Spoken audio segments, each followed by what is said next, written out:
Lebih 65% pemegang ijazah dekat Malaysia ni hanya dapat gaji bawah RM3,000.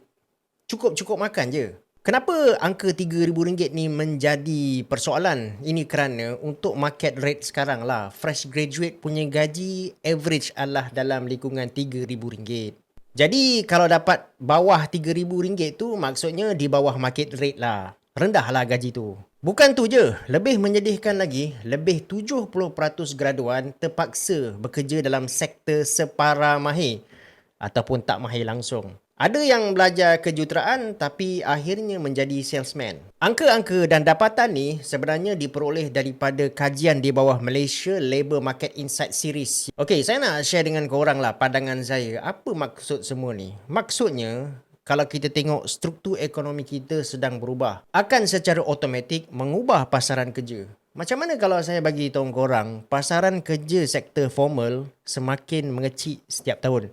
So, sektor formal maksud saya ni adalah sektor yang mana dia offer gaji tetap dan juga ada benefits lah. In fact, kalau korang perasan, ada kerja-kerja yang pelan-pelan sedang pupus. Korang perasan tak? Banyak company yang mana talian customer service dia dah tak ada orang lagi angkat telefon. Yang ada cuma mesin je. So, semakin banyak kerja-kerja middle class jobs ni ataupun lapisan pekerjaan ni yang kat tengah-tengah akan pupus secara perlahan-lahan. Dan lagi satu, saya nak tanya korang, korang pernah dengar tak tentang doktor AI yang pertama dekat dunia dekat Arab Saudi?